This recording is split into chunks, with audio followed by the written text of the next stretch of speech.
저를 치매 환자로 몰아 집을 뺏으려던 아들 부부. 법정에서 3년간 쓴 제 일기장을 공개하자 그들의 거짓말이 전부 드러나며 모든 것을 잃게 됐습니다. 한옥의 나무 창살 사이로 새벽이 스며들어 부엌 바닥에 네모난 빗줄기를 던졌다. 주전자가 끓고 있었고 마른 나무와 피클 냄새가 온기와 어우러져 있었다. 식탁 위에는 차가운 호두 오트밀 한 그릇이 상아색 식탁보 사이에 놓여 있었다. 순자가 막 찻잔을 내려놓는 순간 현관에서 마른 발소리가 울려 퍼졌다. 엄마, 서명해. 지훈이 유리처럼 부드러운 목소리로 서류 뭉치를 내려놓았다. 일단 서명해 두자. 엄마는 자꾸 잊어버려. 열쇠, 병원 예약. 심지어 우리가 서 있는 곳까지. 내가 지켜줄게. 수지는 턱을 치켜들고 미소를 지으며 정확성을 가늠했다. 그녀는 죽그릇을 바라보다가 아들을 똑바로 쳐다보았다. 보호냐 감금이냐? 지우는 녹음을 준비해 놓았다. 서명 안 하면 모두에게 말할 거야. 밤에 돌아다니면서 내 이름도 기억 못했잖아. 그녀는 서랍에서 두꺼운 노트를 꺼냈다. 아마 여러분 중 99%는 이 말을 듣고 한숨을 쉬며 좋아요나 구독을 누르지 않고 그냥 지나칠 거예요. 1초라도 걸리더라도 지금 몇 시이고 어디서 듣고 계신가요? 새벽 햇살이 한옥마당의 박석을 비스듬히 핥고 지나갔다. 대청마루의 살창 사이로 들어온 빛이 주방 바닥에 반듯한 격자를 만들었다. 박순자는 습관대로 물을 끓이고 동치미 항아리에서 잔을 채웠다. 김이 가시자마자 한 모금 머금었는데 입안에 번지는 차가운 소금 맛과 무의 향이 오늘따라 선명했다. 10여 년을 함께 산 며느리 수지는 벌써 일어나 있었다. 수납장 앞에서 잔을 가지런히 맞추더니 돌돌 말아둔 식탁 러너를 펴고 그 위에 흰 도자기 그릇을 내리놓았다. 그릇 속엔 묽은 호두 오트밀이 살얼음처럼 번들거렸다. 엄마, 오늘은 이걸로 하세요. 뇌에 좋대요. 말끝에 뇌라는 단어가 유난히 굵게 찍혔다. 나는 밥이 더 맞아. 안 돼요. 의사 선생님도 그랬어요. 연세 드시면 특별 식단이 필요하대요. 요즘 깜빡하실 때도 있잖아요. 순자는 숟가락을 들었다가 다시 내려놓았다. 호두가루가 입천장에 눅눅하게 달라붙는 느낌이 싫었다. 수지는 미소를 잃지 않았다. 따뜻하기보단 정확한 미소였다. 누군가 배치도를 들고 자리 하나하나를 체크할 때 짓는 표정. 그 정확함이 주방 공기를 더 얇고 차갑게 만들었다. 아들 지훈이 내려왔다. 셔츠에 다림질 선이 반듯했다. 엄마, 오늘은 집에 계세요. 미세먼지 농도가 높대. 시 모임 가는 날이다. 한 달에 한 번인데. 대신 여기서 하세요. 친구들 오라 그래요. 내가 다과 챙길게. 그런 말이야. 겉으로는 효심 다정함처럼 보인다. 그러나 그 다정함이 향하는 방향은 늘 안에서 밖으로가 아닌 밖에서 안으로였다. 밖을 닫고 안을 채우는 방식. 순자는 외투를 들었다. 수진의 손이 먼저 외투를 잡아채 장롱으로 가져갔다. 하루쯤 쉰다고 뭐가 달라지나요? 저녁엔 새 레시피 해드릴게요. 순자는 잠시 숨을 골랐다. 그럼 낮잠이나 자마. 말은 그렇게 했지만 마음에는 잔가시가 남았다. 고운 비단이 살짝 오리 트어질 때 나는 사각거림처럼 사소하되 지워지지 않는 불쾌감. 오후 현관 초인종이 울렸다. 부동산 감정 나왔습니다. 은행 대출 절차상 필요해서요. 순자가 고개를 젓기도 전에 지훈이 내려와 방문을 활짝 열었다. 아, 오셨네요. 어머니, 잠깐만 협조해 주세요. 감정사는 레이저 줄자를 꺼내들고 천장을 재며 웃었다. 집이 아주 반듯하네요. 마루도 상태가 좋고요. 그때 지훈이. 그러나 어머니가 들을 만큼 충분한 음량으로 던졌다. 이 집은 추억이 많죠. 엄마가 요즘 좀 멍해지셔서요. 가끔 어디 계신지도 잊어버리시고 안전이 걱정돼서 대출 정리만 해두려는 거예요. 그 문장들은 유리알처럼 단단했고 바닥에 떨어져도 깨지지 않을 문장들이었다. 그게 더 무서웠다. 거짓말이 진실의 톤을 흉내낼 때의 공포. 감정사는 멋쩍게 웃었고 수지는 그 옆에서 물컵을 건넸다. 요즘 밤에 계속 깨세요. 그래서 더 예민해지셨나 봐요. 순자는 바로 반박하지 않았다. 긴 세월 교단에 있었던 몸은 아이들이 시험지를 훔쳐보는 그 손짓의 리듬을 알고 있었다. 지금 목청을 높이면 그들이 원하는 장면이 완성된다. 속으로 중얼거렸다. 그날 저녁 서재로 들어가 책장을 훑었다. 연필로 속줄을 긋던 버릇이 어느새 연필을 칼처럼 느끼게 했다. 오래전 제자에게 선물 받은 두꺼운 공책을 꺼냈다. 겉표지에 적힌 노트라는 단어가 이 밤엔 증거로 보였다. 첫 줄을 쓰기 전 손등을 한번 훑었다. 심장이 아주 규칙적으로 뛰었다. 날짜 월 1, 오후 2시 15분. 아들 박지훈. 부동산 감정인 앞에서 어머니가 가끔 어디 계신지도 잊는다 발언. 근거 제시 없음. 표정은 차분 음성 높낮이 없음. 문장을 적고 난 뒤 펜 끝에 떨림이 멎었다. 감정이 아니라 사건을 적는다는 규칙을 스스로에게 내렸다. 감정은 나중에 배치해도 늦지 않다. 사건은 흘러가면 사라진다. 밤이 깊자 수진이 허브차를 들고 들어왔다. 엄마, 낮에 서운하셨죠? 다 엄마 건강 생각해서 그런 거예요. 그래, 알았다. 요즘 오트밀은 입에 맞으세요?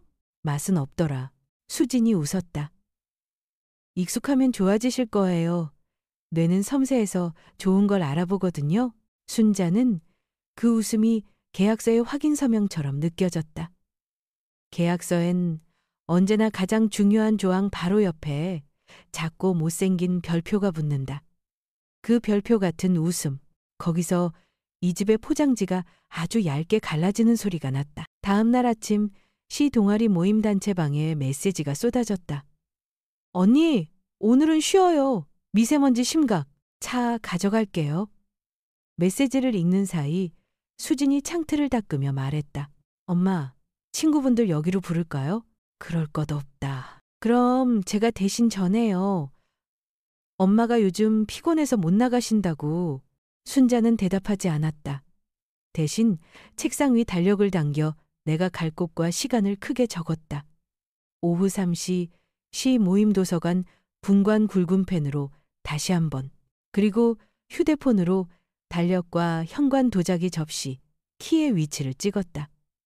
나를 의심하기 전에 내 기록이 먼저 떠오르도록 점심 무렵 전화가 울렸다. 박 선생님, 감정 잘 끝났어요? 목소리만 들어도 누구인지 알 수 있는 옛 동료였다. 어제 사모님이 파티에서 그러더라고요. 어머님 밤에 돌아다니셔서 위험하다고, 그래서 재산 관리를 맡아드려야 한다고. 그 문장을 듣는 동안 순자는 한 손으로 창호지의 얇은 결을 문질렀다. 부드럽고 허약한 감촉. 조금만 세게 문지르면 구멍이 났다. 사람의 체면도 가족의 명예도 그와 같다. 공적 장소에서 새겨진 말은 조용히 스며든다. 유언비어는 바람이라는 말이 있지만 기록된 바람은 종이가 된다. 종이는 오래 남는다. 그녀는 일기의 새로운 항목을 만들었다. 외부 노출지인 전원 경유, 수진, 사장 부인 앞, 야간 배회, 낙상 우려, 재산관리 필요 언급, 장소, 호텔 연회장, 시간, 오후 7시 전후. 마지막 줄을 추가했다. 밤, 마당에 겨울별이 차갑게 떴다. 순자는 이불을 개듯 하루를 접었다. 머릿속은 놀랍게 고요했다. 화가 나지 않은 건 아니다. 다만 화는 기록을 흐린다. 분노는 시간표를 망친다. 오랫동안 학생들에게 가르치며 얻은 유일한 기술. 지금 화낼 것인지 나중에 이길 것인지를 고르는 일을 자신에게 적용할 때였다. 창을 닫고 등을 기대며 아주 작은 소리로 되뇌었다.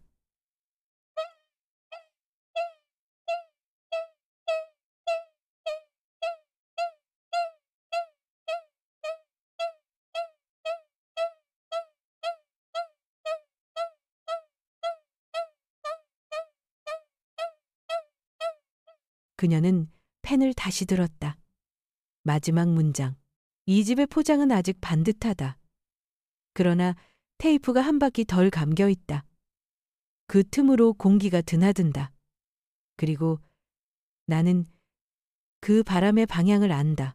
아침에 현관으로 나가려던 순간 순자의 손끝이 허공을 더듬었다. 늘 키를 놓던 작은 도자기 접시가 자리를 비웠다. 접시가 비어 있으니 현관이 더 허전해 보였다. 접시가 사라진 게 아니라 놓던 자리라는 기억이 사라진 듯한 기분. 그녀는 제자리에서 한 바퀴 돌아보았다. 아무 데도 없었다. 내 열쇠 봤어? 부엌에서 커피를 내리던 수진이 잽싸게 다가왔다. 기억 안 나세요? 어젯밤에 엄마가 더 안전한 데 두라고 하셨잖아요. 냉장고를 한번 봐요. 지난번엔 안경도 거기 넣으셨잖아. 말하며 냉장고 문을 먼저 열어젖혔다. 차가운 기운이 얼굴을 스쳤다. 우유, 반쪽 남은 배추김치, 고등어 소금간, 가지런한 계란판. 키는 없었다. 순자의 안쪽에서 짧은 한기가 올라왔다.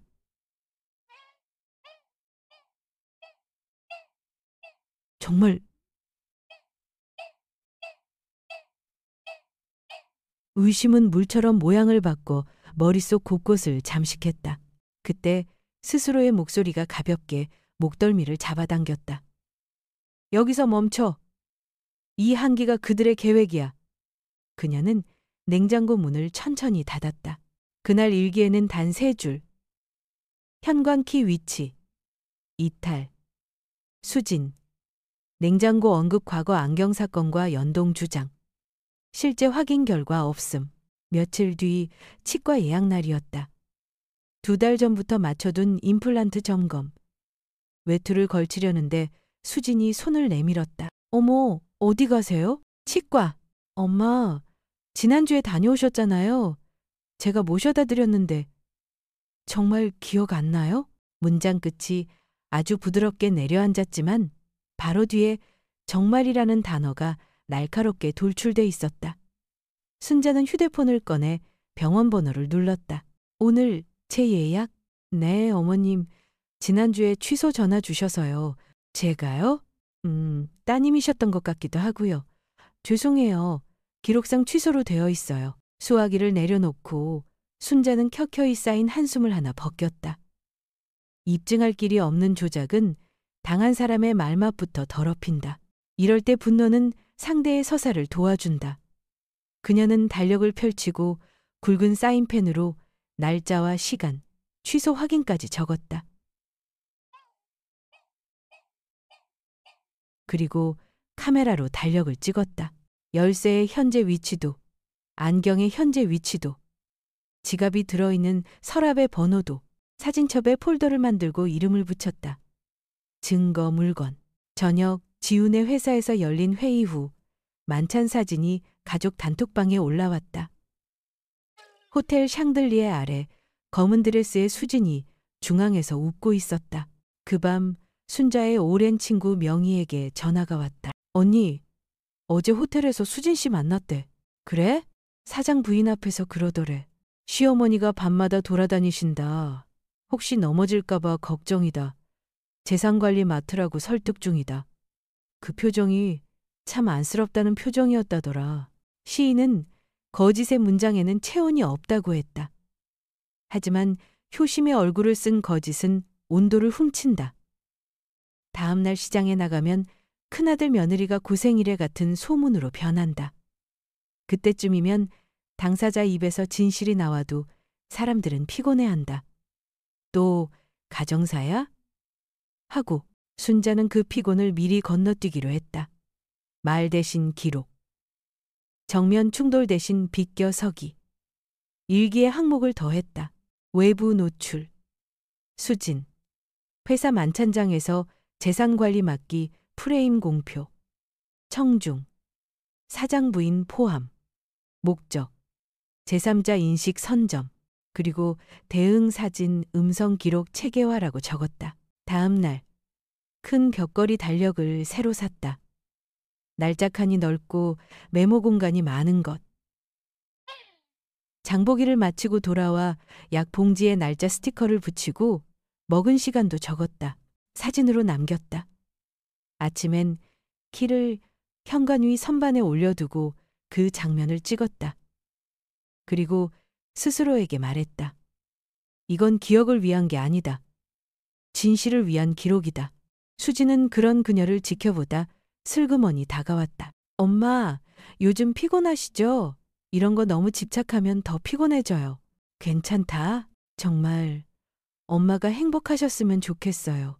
그 문장은 기도처럼 부드러웠지만 끝에 달린 미세한 가시가 옷깃을 스쳤다. 밤 대문 앞에서 작은 소리가 났다. 고양이일 수도 바람일 수도. 순자는 불을 끄고 창가에 섰다. 어둠은 고요했고 고요는 명확했다. 마음속에 짧은 문장이 떠올랐다. 나는 잊지 않는다. 그들이 만든 집안의 유령이 되지 않는다. 일기 마지막 장에 굵은 글씨로 옮겨 적었다.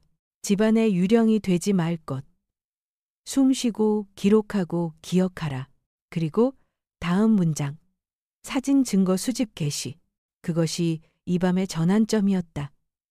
말이 아닌 픽셀. 억울함이 아닌 타임스탬프. 다음 장의 여백 위에서 승부의 무게가 미세하게 기울었다. 아침에 현관으로 나가려던 순간 순자의 손끝이 허공을 더듬었다. 늘 키를 놓던 작은 도자기. 접시가 자리를 비웠다. 접시가 비어있으니 현관이 더 허전해 보였다. 접시가 사라진 게 아니라 놓던 자리라는 기억이 사라진 듯한 기분. 그녀는 제자리에서 한 바퀴 돌아보았다. 신발장, 우산꽂이, 택배 상자까지 아무데도 없었다. 내 열쇠 봤어? 부엌에서 커피를 내리던 수진이 잽싸게 다가왔다. 어? 기억 안 나세요? 어젯밤에 엄마가 더 안전한 데 두라고 하셨잖아요. 냉장고를 한번 봐요. 지난번엔 안경도 거기 넣으셨잖아. 말하며 냉장고 문을 먼저 열어젖혔다. 차가운 기운이 얼굴을 스쳤다. 우유, 반쪽 남은 배추김치, 고등어 소금간, 가지런한 계란판. 키는 없었다. 순자의 안쪽에서 짧은 한기가 올라왔다. 정말 내가? 정말? 의심은 물처럼 모양을 바꿔 머릿속 곳곳을 잠식했다. 그때 스스로의 목소리가 가볍게 목덜미를 잡아당겼다. 여기서 멈춰. 이 한기가 그들의 계획이야. 그녀는 냉장고 문을 천천히 닫았다. 그날 일기에는 단 3줄. 현관키 위치 이탈. 수진. 냉장고 언급 과거 안경 사건과 연동 주장. 실제 확인 결과 없음. 며칠 뒤. 치과 예약 날이었다. 2달 전부터 맞춰둔 임플란트 점검. 어머, 어디 가세요? 치과. 엄마, 지난주에 다녀오셨잖아요. 제가 모셔다 드렸는데 정말 기억 안 나요? 문장 끝이 아주 부드럽게 내려앉았지만 바로 뒤에 정말이라는 단어가 날카롭게 돌출돼 있었다. 순자는 휴대폰을 꺼내 병원 번호를 눌렀다. 오늘 제 예약. 네, 어머님. 지난주에 취소 전화 주셔서요. 제가요? 따님이셨던 것 같기도 하고요. 죄송해요. 기록상 취소로 되어 있어요.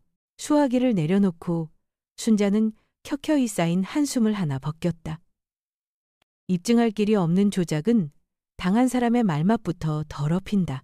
이럴 때 분노는 상대의 서사를 도와준다. 그녀는 달력을 펼치고 굵은 사인펜으로 날짜와 시간, 취소 확인까지 적었다. 열쇠의 현재 위치도, 안경의 현재 위치도, 지갑이 들어있는 서랍의 번호도, 사진첩에 폴더를 만들고 이름을 붙였다. 증거 물건. 저녁 지훈의 회사에서 열린 회의 후 만찬 사진이 가족 단톡방에 올라왔다. 호텔 샹들리에 아래 검은 드레스의 수진이 중앙에서 웃고 있었다. 그 밤 순자의 오랜 친구 명희에게 전화가 왔다. 언니, 어제 호텔에서 수진 씨 만났대. 그래? 사장 부인 앞에서 그러더래. 시어머니가 밤마다 돌아다니신다. 혹시 넘어질까봐 걱정이다. 재산관리 맡으라고 설득 중이다. 그 표정이 참 안쓰럽다는 표정이었다더라. 시인은 거짓의 문장에는 체온이 없다고 했다. 하지만 효심의 얼굴을 쓴 거짓은 온도를 훔친다.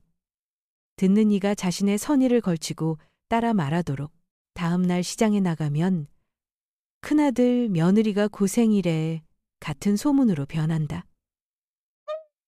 그때쯤이면 당사자 입에서 진실이 나와도 사람들은 피곤해한다.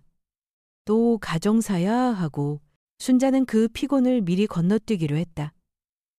외부 노출, 수진, 회사 만찬장에서 재산관리 맡기, 프레임 공표, 청중, 사장 부인 포함, 목적, 제3자 인식 선점, 그리고 대응 사진 음성 기록 체계화라고 적었다.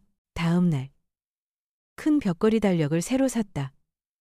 날짜 칸이 넓고 메모 공간이 많은 것. 장보기를 마치고 돌아와 약 봉지에 날짜 스티커를 붙이고 먹은 시간도 적었다. 사진으로 남겼다.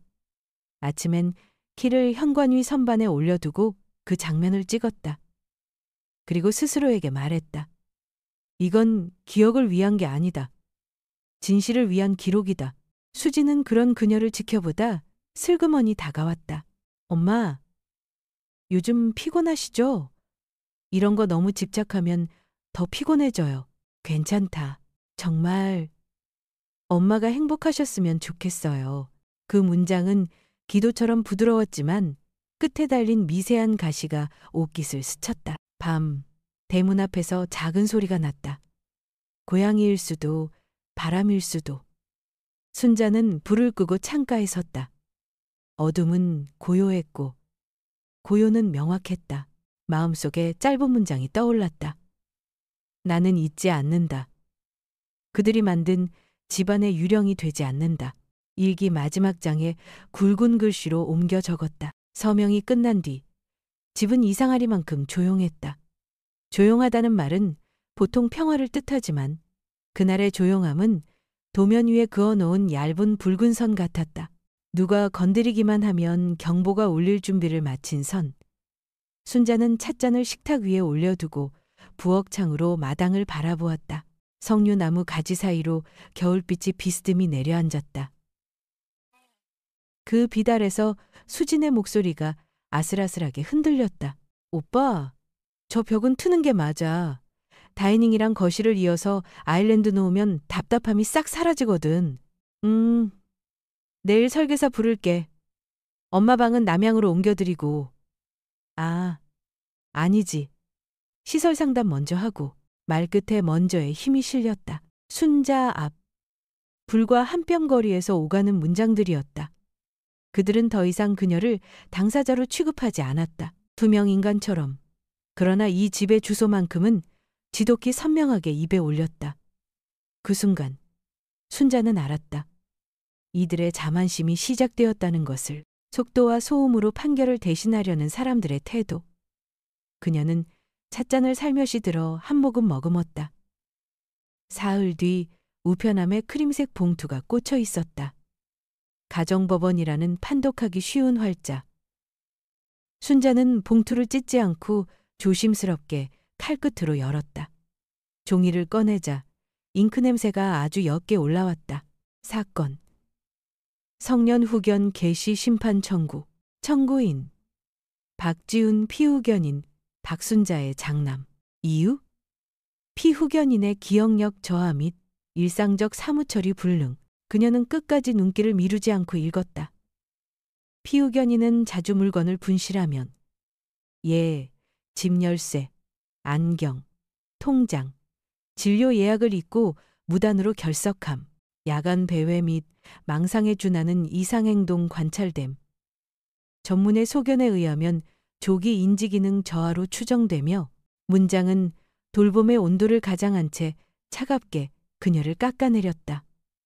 마지막 페이지에는 이렇게 적혀 있었다. 장남으로서 어머니를 보호하기 위한 불가피하고도 최후의 선택. 순자는 손가락으로 그 문장을 한 번 더 더듬었다. 이 문장은 많은 이들의 양심을 통과하는 문장이다. 착한 척하고 합리적인 척하고 결국 이득을 챙기는 문장. 그녀는 한 발 물러서서 서류 전체를 한 장의 픽션으로 보았다. 인물 설정은 단순하고 플롯은 성급하며 반전은 없었다. 형편없는 허구라고 머릿속에서 독후감을 써보았다. 그 속에 박순자는 낯설었다. 불쌍했지만 내가 아니었다. 오후 늦게 김민준 변호사 사무실로 향했다. 법무법인 인원인 김민준 변호사. 안으로 들어서자 종이와 잉크, 가죽 바인더 냄새가 났다. 시간의 냄새였다. 기다리는 동안 빛이 된 물을 한 모금 마셨다. 유리컵 바닥에 빛이 둥글게 맺혔다. 어르신 오셨군요. 김 변호사가 반듯하게 인사했다. 40 중반쯤의 목소리, 말의 속도는 빠르지 않고 단정했다. 그는 순자의 얼굴을 보고 한 박자 쉰 뒤 청구 서류를 조심스럽게 펼쳤다. 상대 측이 서둘렀습니다. 후견 개시와 동시에 부동산 처분 허가까지 묶어서 신청했어요. 보통은 순서를 밟는데 빠릅니다. 빠른 사람들은 끝도 빠른 법이지. 맞습니다. 그래서 더 유리합니다. 그는 미소 비슷한 것을 지었지만 눈빛은 예리했다. 청구서의 문장을 하나씩 짚어나갔다. 분실, 야간 배회, 이상행동, 전문의 소견, 단어들이 하나의 트랙 위에서 같은 방향으로 달리고 있었다. 김 변호사는 연필로 여백에 작은 점을 찍어가며 말했다. 문제는 이 문서가 우리 사회의 도덕적 본능을 노린다는 겁니다. 효자의 그림자. 그런데 그림자 뒤에는 빛이 있어요. 어르신의 기록이 그 빛입니다.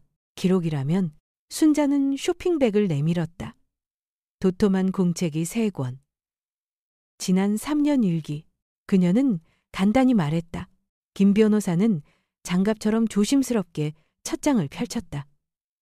날짜, 시간, 장소, 발언자, 발언 요지, 표정과 억양의 묘사, 그리고 마지막에 붙은 추정 목적. 글씨는 단정했고 감정의 수위는 고르게 눌려 있었다. 그는 2번째, 3번째 권으로 빠르게 넘어갔다. 페이지 구석구석에 붙은 포스트잇색이 바뀌었다. 키 분실 사건, 치과 예약 취소, 통화 기록 시간대, 호텔 만찬의 전원, 강남 개인 클리닉 방문 시각과 대화의 흐름, 그리고 서울대병원 봉인 결과 봉투의 사본이 투명 파일 속에서 빛났다. 김 변호사의 표정에서 직업적 무표정이 벗겨졌다. 대신 사건을 이길 수 있다는 확신이 차올랐다. 어르신, 이건 일기가 아닙니다. 그럼 뭡니까? 기소장입니다. 형사로도 민사로도. 그는 자세를 고쳐 앉았다. 일기 자체로는 감정의 기록일 수 있어요. 하지만 이 일기는 사건의 기록입니다. 통화, 내역, 사진, 진료 기록, 증인 진술과 서로 맞물립니다. 글자들이 서로를 입증하고 있어요. 이건 구조입니다. 구조는 무너뜨리기 어렵습니다. 순자는 고개를 끄덕였다. 오랫동안 문학을 가르치며 학생들에게 말하던 문장들이 떠올랐다.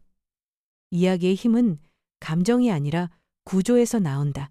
오늘 그 믿음이 법정이라는 무대에서 시험될 참이었다. 전략회의는 간결했다. 김 변호사는 A사 몇 장에 재판의 뼈대를 그렸다. 침묵 변론 초반. 불필요한 반박을 하지 않는다. 발언권 부여. 그들이 선의와 효심의 언어를 최대치로 사용하게 둔다. 전환. 서울대병원 결과 공개 타이밍 상대의 전문의 소견이 정점에 도달한 뒤 차분히 펼친다. 연결. 일기의 타임라인과 사진, 통화 기록, 증언을 끼워 맞춰 조작의 패턴을 시각화한다. 법적 정리. 허위 진단에 기초한 위임 사기, 명예훼손, 문서 위조 행사 가능성까지 열어둔다. 우리는 논쟁하지 않을 겁니다. 그가 단정적으로 말했다. 그들이 모든 거짓말을 늘어놓게 둘 겁니다. 스스로 모순을 드러내게요. 그리고 나서 진실을 제시합니다. 말이 아니라 어르신의 글, 사진, 시간. 나는 가만히 있으면 됩니까? 증언은 하셔야죠. 하지만 어머니로서의 억울함이 아니라 교사로서의 사실을 말해 주십시오. 어르신의 목소리는 이미 문장 안에 있습니다. 순자는 웃음을 아주 작게 지었다. 사실을 가르치던 직업이라서요. 그러니 이깁니다. 집으로 돌아오자 현관 센서 등이 한 박자 늦게 켜졌다. 마당의 돌계단에 얇은 서리가 내렸다. 거실에서는 리모델링 업체와의 통화가 한창이었다. 네. 도면 메일로 보냈습니다. 철거는 최대한 빨리. 네, 네. 지훈의 목소리는 경쾌했다. 뒤에서 수진이 박수를 탁탁 쳤다. 드디어 우리 집 같아지겠다. 우리 집. 그 단어가 공기 중에서 잠깐 멈칫했다가 벽지에 스며들었다. 순자는 신발을 벗고 조용히 방으로 들어갔다.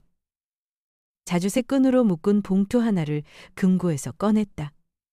서울대병원 결과 원본 봉인. 봉투의 납닥지가 밤빛을 받아 반짝였다. 그 반짝임은 이상하게도 따뜻했다. 오랜 친구의 손등을 잡고 있는 기분. 그녀는 봉투를 베개 옆에 두고 누웠다.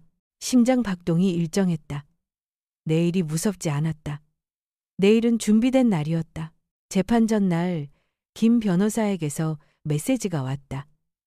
법원에서 상대 측 보정 명령, 진단서 원본 제출 요구, 바로 이어서 또 하나. 한 박사 측 대리인 선정, 이름 로펌신 변호사, 큰 로펌이었다. 김 변호사는 이었었다. 크다고 이기는 건 아닙니다. 크기 때문에 보폭이 느릴 뿐. 순자는 간단히 답했다. 걷겠습니다. 뛰지 않겠습니다. 이 짧은 메시지 교환이 이상하게 힘이 됐다. 그날 저녁 수진이 방으로 들어왔다. 엄마, 내일 법원 가신다면서요. 긴장하지 마세요. 판사님이 다 아실 거예요. 어르신들은 전문기관의 도움이 필요하니까. 그래. 엄마가 한 서명 후회 안 하시죠? 사람은 때로 이기는 서명을 하기도 한다. 수진의 미간이 순간적으로 좁아졌다. 그러나 인의 미소를 되찾았다. 엄마는 늘 시적이셔. 그래서 너희가 과장을 믿는 걸까? 그 다음의 침묵은 길었. 수진은 고개를 살짝 숙이고 나갔다. 발걸음 소리가 카펫에서 거의 들리지 않았다. 밤이 완전히 내려오자 창밖에서 바람이 낮은 소리를 냈다. 순자는 스탠드를 켜고 일기 3권을 다시 한번 훑었다. 어떤 문장 앞에서는 오래 머물렀다. 냉장고의 차가움에 정신이 들었다. 그날의 냉기가 손등에 다시 닿는 듯했다. 거짓말쟁이와 맞서는 건 그들에게 더 정교한 거짓말을 만들 기회만 준다. 내일 법정에서 그녀가 하지 말아야 할 말들의 목록이 떠올랐다. 그리고 마지막 문장, 이야기는 구조다. 그녀는 펜을 들어 오늘 날짜를 썼다. 법원 전날. 나는 두려움을 구조로 바꾼다. 감정은 여백에 두고 사실을 줄눈처럼 맞춰 붙인다. 펜끝을 떼고 그녀는 천천히 등을 기대었다. 창밖. 먼 데서 사이렌 소리가 지나갔다. 도시는 각자의 비상사태를 안고 밤으로 들어갔다. 그녀의 집은 고요했다. 그러나 그 고요는 패배의 체념이 아니었다. 장전된 정적. 바람 앞에 수식린 아침이 올 것이다. 법원 복도의 플라스틱 의자. 전자번호표의 삐소리. 이름이 불리기 전 찾아오는 특유의 건조한 침묵. 지훈과 수지는 오늘도 잘 차려입고 올 것이다. 효자의 표정과 착한 며느리의 톤으로 모두를 설득하려 들 것이다. 그들의 자만과 성급함은 이미 문서에 흔적을 남겼다. 통화기록, 전자서명, 입출금 내역, 그리고 무엇보다 그들이 자랑스러워 올려둔 사진들 속 시간과 위치의 메타데이터. 세상 모든 거짓말은 기록을 두려워한다. 순자는 마지막으로 금고에서 봉투를 꺼내 가방 속에 눕혔다. 서울대병원 진단서, 그 옆에 일기 3권, 사진이 담긴 USB, 통화 녹취가 저장된 보조폰, 지퍼를 닫는 소리가 작게 났다. 손잡이를 쥐는 감촉이 단단했다. 거울 앞에 섰다. 자신의 눈을 똑바로 봤다. 문학을 가르칠 때 나는 늘 말했다. 결국 솔직하게 들려진 이야기는 정교한 거짓말보다 강력하다고. 오늘 그 말을 증명한다. 등불을 끄자 방의 공기가 한순간 더 깊어졌다. 폭풍은 아직 오지 않았다. 그러나 올 것이다. 그리고 올바른 곳에 닻을 내린 배는 흔들려도 뒤집히지 않는다. 그녀의 닫힌 종이와 잉크, 시간과 사실에 박혀 있었다. 문을 열고 나가며 순자는 속삭였다. 이야기는 나를 배신하지 않는다. 그녀는 걸었다. 뛰지 않고 숨 가쁘지 않게. 법정을 향해 폭풍의 눈으로. 법정 304호. 오전 9시 58분. 전자번호표가 짧게 울리고 속기사의 손가락이 키보드 위에 가볍게 떠 있었다.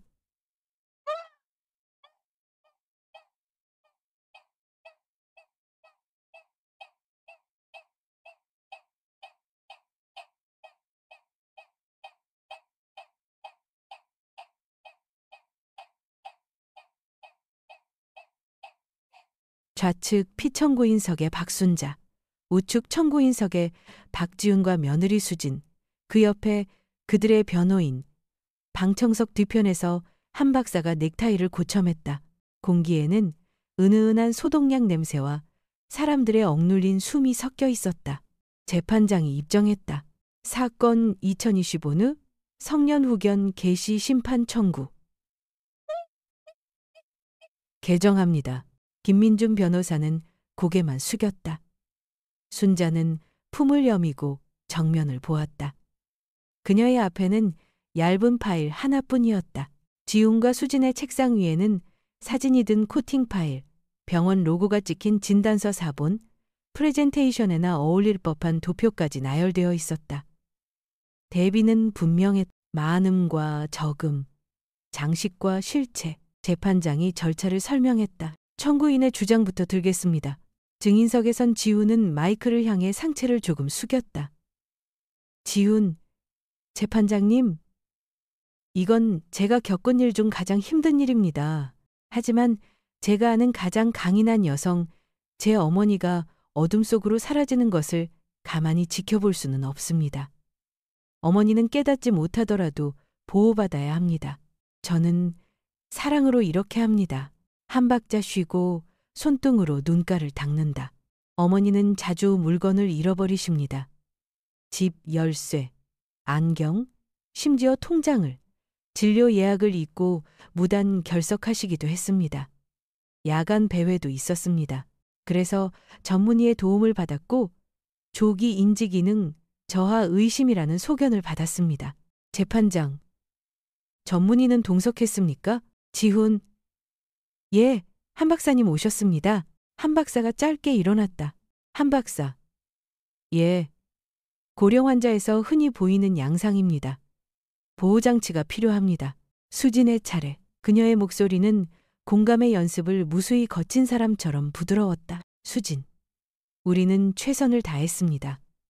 매일 시어머니를 돌보았습니다. 하지만 그녀의 상태는 점점 악화되었습니다. 편집증에 시달리며 일기에 사실이 아닌 내용까지 적었습니다. 누가 봐도 과장입니다. 그녀는 스스로 일기의 존재를 확인했다. 방청석의 공기가 아주 얕게 흔들렸다. 청구인 변호인. 첨부된 진단서와 야간 이상행동 진술서는 모두 선서하에 작성됐습니다. 후견인은 효자의 마지막 의무입니다. 그들의 드라마는 완성된 듯 보였다. 슬픔으로 포장된 논리, 의학으로 밀봉된 결론. 속기사의 타자음이 잠시 멈췄다. 재판장. 피청구인 측 김민준 변호사가 천천히 일어섰다. 김민준. 증인은 부르지 않겠습니다. 증거는 하나뿐입니다. 순자가 고개를 끄덕였다. 그녀의 입술은 열리지 않았다. 침묵이 그녀의 태도였다. 대신 김민준이 가방에서 3권의 두꺼운 노트를 꺼냈다. 표지가 달아 가장자리가 부드러워진 공책. 법정의 시선이 동시에 그 표면으로 모였다.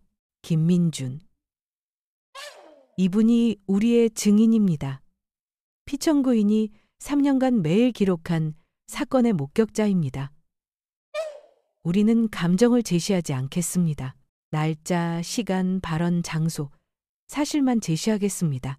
그는 노트를 재판장 앞 토킹 페이지, 리딩 페이지로 밀어 올렸다. 속기록처럼 딱딱하게 읽었다. 억양은 배제됐고 정리는 명확했다. 단어의 힘이 제 발로 걸어가도록 길만 열어주는 목소리. 김민준. 일기 제1권. 128쪽. 월1 14-15. 부동산 감정인 앞. 아들 박지훈 발언. 어머니가 가끔 어디 계신지도 잊는다. 근거 제시 없음. 표정 차분. 음성 높낮이 없음. 청구인은 증상을 언급했습니다. 그러나 같은 날, 같은 시간대에 제3자 녹취가 있습니다. 태블릿의 재생. 거실 환경음. 레이저 줄자 소리. 지훈의 목소리. 자막. 시간 날짜. 재판장. 태블릿 증거 채택. 속기사의 타자음이 빨라졌다. 김민준. 일기 제1권. 203쪽. 월1 9-20. 형광키 위치 이탈. 며느리 수진. 냉장고 확인 권유. 실제 확인 결과 없음. 같은 날 21시 현관복도 CCTV에서 수진이 내 코트를 들고 방에 들어가는 장면 캡처. 22. 오후 코트 주머니에서 열쇠고리 발견 사진. 촬영 메타데이터 첨부. 이건 분실이 아니라 이동입니다. 사진의 EXIF에 위치 시간이 명확합니다. 청구인 변호인. 이해 있습니다. 사생활 침해. 재판장.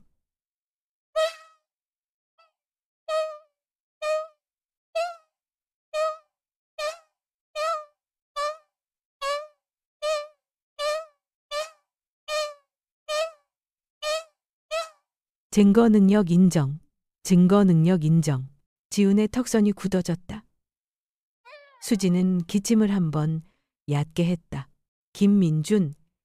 일기 제2권 41쪽. 월1 10-10. 치과 예약 확인 전화. 병원 지난주 취소 답변. 내 통화 기록 958 발신자. 미상 번호. 통화 1분 12초. 같은 날 병원 콜로그 제출받아 대조 취소 요청 발신 번호. 수진 휴대전화와 일치. 무단 결석으로 적힌 사유는 제3자의 취소로 치환됩니다. 한 박사가 눈썹을 짧게 올렸다. 청구인 변호인이 옆구리를 건드렸다. 둘의 눈빛이 한 번 엇갈렸다. 김민준.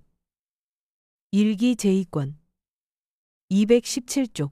월1 19-5. 호텔 만찬장. 친구 명의전원. 수진 사장 부인 앞에서 야간 배회. 재산관리 필요 공표. 청중호. 6명. 다음날 지역 커뮤니티 카페 게시글. 이건 캡처 불쌍한 시어머니 서사 확산. 명예를 소문으로 세탁하는 방식입니다. 제시된 캡처는 원 게시자의 동의서와 함께 제출합니다. 수진의 얼굴이 미세하게 굳어갔다.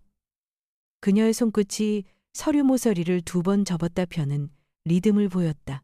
김민준. 일기 제3권. 12쪽.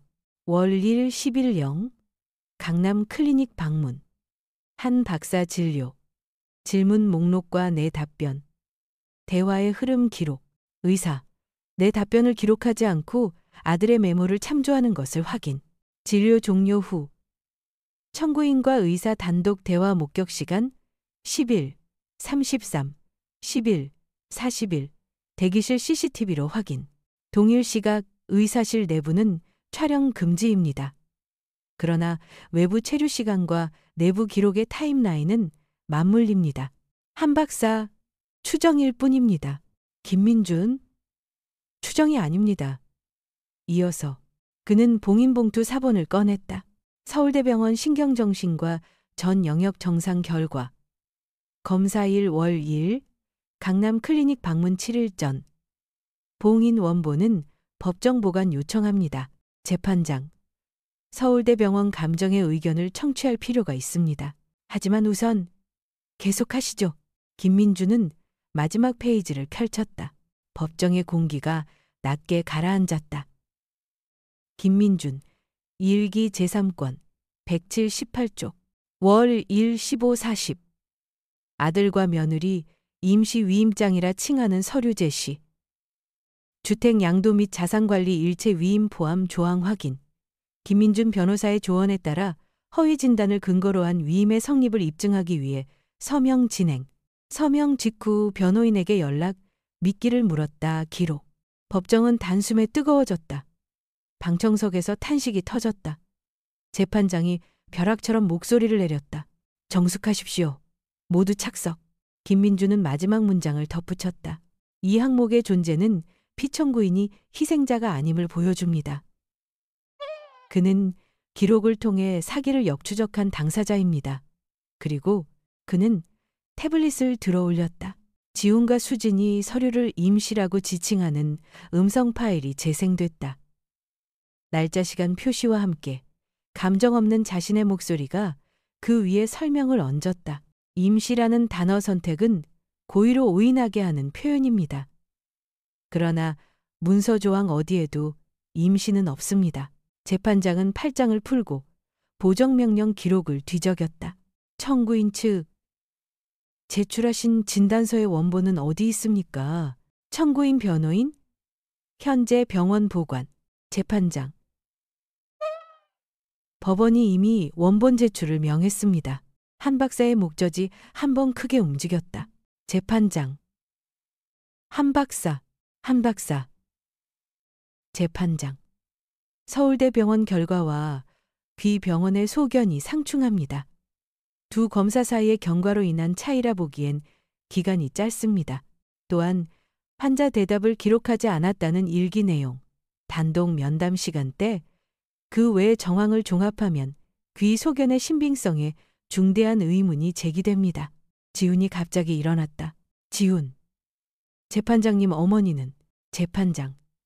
앉으십시오. 지금은 재판부가 묻습니다. 잠시 침묵. 속기사의 손끝이 멈춰 있었다. 방청석의 누군가가 숨을 크게 들이마셨다. 재판장. 청구는 기각합니다. 동시에 검찰의 사건 기록 일체를 송부하여 다음 사안을 수사 의뢰합니다.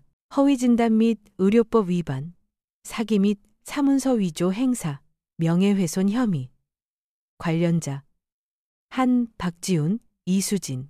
망치 소리가 건조하게 울렸다. 선고는 이상입니다. 그 순간 지훈의 얼굴에서 혈색이 빠졌다. 그들의 드라마는 기록된 진실의 무게 아래 깨졌다. 대사의 음영은 지워지고 남은 것은 타임스탬프와 좌표, 그리고 펜촉의 리듬뿐이었다. 복도. 유리창 너머 겨울 하늘이 맑았다. 순자는 누구도 바라보지 않았다. 창밖을, 먼 산등성 위에 푸른 선을 보았다. 김민준이 다가와 말했다. 끝났습니다.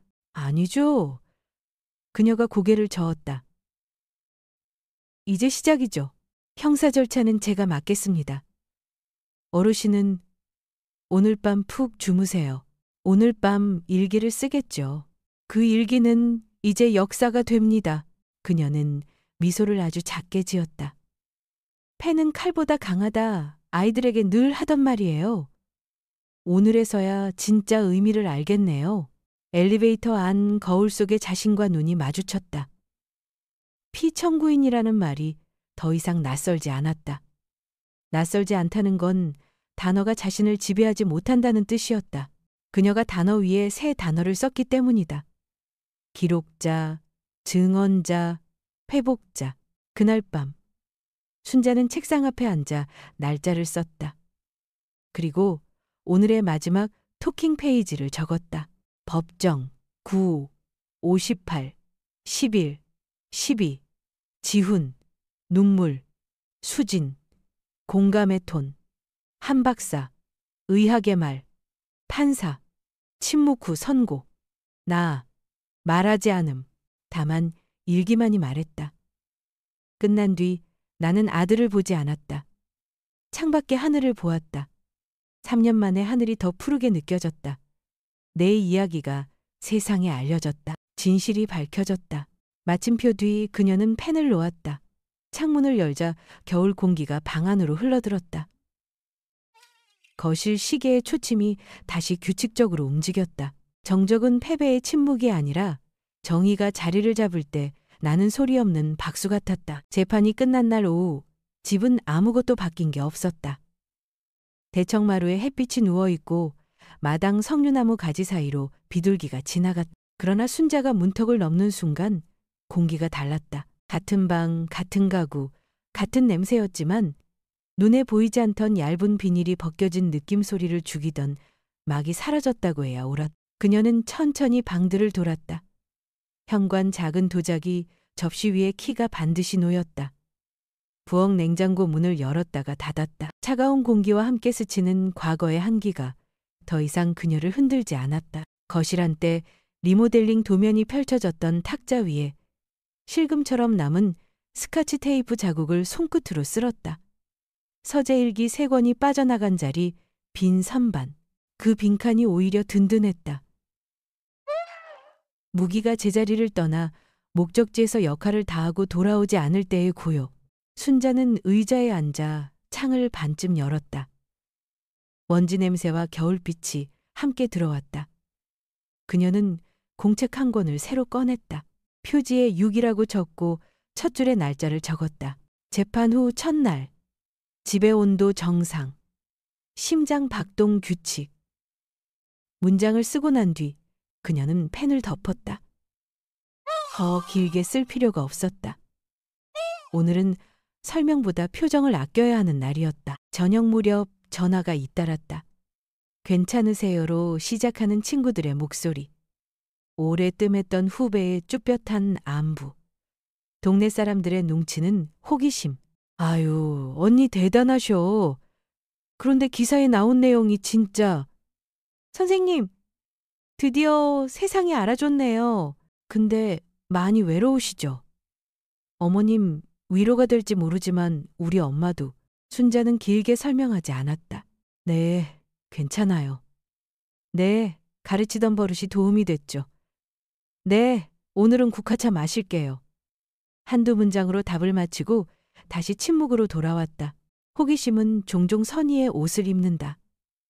그러나 오늘의 선의는 그녀에게 무게가 됐다. 선의를 다 모아도 판결문 한 줄의 무게만큼도 가지지 못한다는 것을 긴 세월 교단에서 충분히 배웠다. 한 통의 전화는 짧고 무거웠다. 명이었다. 언니, 나 그 호텔 모임 사람들한테 다 말했다. 내가 들은 그대로. 그리고 미안해. 네가 왜 싱그루샤르 다르타이라. 그때 몰라서 같이 불쌍한 시어머니 프레임에 끌려갈 뻔했거든. 나도 나를 못 믿겠더라. 사람은 대체로 믿을만해. 기록만 있다면. 기록. 역시 언니야. 둘은 한참 말이 없었다. 전화기를 귀에서 떼지 않은 채 서로의 숨을 들었다. 밤을 향해 시간이 기울 무렵 김민준 변호사에게서 전화가 왔다. 어르신, 첫 번째 도미노가 쓰러졌습니다. 어디서부터요? 검찰이 한 박사 소환 통보를 보냈습니다. 압수수색 영장도 청구 중입니다. 병원은 빠르게 거리를 두는 중이고요. 의료윤리위원회가 즉시 회부했답니다. 면허 정지에서 취소까지 갈 수 있습니다. 지우는요. 회사에서 내부조사위원회에 띄웠습니다. 인사팀과 준법감시가 움직였어요. 문제는 회사의 돈이 일부 들어갔다는 정황입니다. 후견 개시 전에 등기소 움직인 흔적을 누가 치웠는지. 회사 IP가 찍혔습니다. 수지는 시아버지 쪽이 연락이 왔습니다. 먼저 사과할 일을 만들지 않게 해달라고요. 순자가 짧게 숨을 들이켰다. 칼은 뒤에서 오는 법이지. 그리고 어르신, 네, 오늘은 일기를 길게 쓰지 마세요. 증언은 끝났습니다. 네, 대신 차를 길게 우리죠. 둘은 전화를 끊었다. 창밖 하늘이 점점 어두워졌다. 첫 빗방울이 유리창에 점점이 밝혔다. 도시의 네온이 흐려지고 따뜻한 집들만 창을 밝히기 시작했다. 비는 처음에 정직했다. 가지 끝에서 모여 한 방울씩 떨어졌다. 곧 이어선 성급해졌다. 처마 끝에 물줄기가 생겼고 마당 박석이 반짝였다. 밤 10시 조금 넘어 초인종이 길게 울렸다. 딩, 동 하고 누르는 손이 놓지 않는 소리. 순자는 인터폰을 눌렀다. 화면에 젖은 두 얼굴이 떠올랐다. 지훈, 수진. 넥타이는 풀어헤쳐져 있었고 눈빛은 초조했다. 빗물이 이마에서 턱으로 흘러내렸다. 엄마! 문 좀 열어! 지훈의 목소리가 떨렸다. 나한테 이러면 안 돼. 난 엄마 아들이야. 순자는 침묵했다. 화면 속 지훈이 문을 두드렸다. 쾅쾅쾅. 비와 섞인 소음이 현관안까지 밀려들었다. 회사에서 날 정직시켰어. 시아버지가 날 버릴 거야. 엄마 때문에 모든 게 망했어. 엄마 때문에라는 단어가 여러 번 튀어나왔다. 비는 더 세졌다. 차광막을 때리는 물소리가 대사에 쉼표를 찍었다. 수진이 화면에 바짝 다가왔다. 얼굴이 번들거렸다. 다 네 잘못이야. 다 네 잘못이야. 그녀의 손이 인터폰 렌즈 가까이 허공을 휘둘렀다. 그냥 서명하고 조용히 있었어야지. 이 사악한 늙은이. 욕설이 비와 함께 튕겨 들어왔다. 그들의 마지막 가면은 비에 젖어 벗겨졌다. 순자는 버튼을 다시 눌렀다. 자신의 목소리가 스피커로 나가며 동시에 돌아와 방을 맴돌았다. 피곤했지만 차분했다. 선생님의 톤이었다. 너희 이야기는 끝났어. 더 이상 여기 오지 마. 엄마, 이 집 문은 닫혔다. 법의 문도 닫혔다. 너희한테 열릴 문은 어딘가에 있겠지. 하지만 여긴 아니다. 잠깐 침묵. 그 사이 비는 현관 앞 고인물에 동심을 겹겹이 그렸다. 지훈이 다시 소리쳤다. 엄마가 날 버리면 난 끝이야. 사람은 버려서 끝나는 게 아니다. 스스로 버려서 끝난다. 말을 마치고 순자는 인터폰 전원을 껐다. 화면이 까맣게 식었다. 집 안으로 돌아오는 소리가 들렸다. 자신의 심장 박동과 빗소리만 남았다. 문을 닫는 데는 용기가 필요하다. 열어놓는 데에도 용기가 필요하지만 닫히지 않는 문은 집을 집이 아니게 만든다. 순자는 서랍을 열어 작은 철제 열쇠를 꺼내 현관 체인을 걸었다. 찰칵 소리가 짧고 또렷했다. 현관 센서등이 다시 켜졌다. 멀리서 경광등 빛이 벽을 붉게 쓸고 지나왔다. 순찰차였다. 순자는 이미 전화를 해두었다. 이 시간에 올지 모른다라며 경비대에 사전에 알린 그대로였다. 박 여사님, 지구대입니다.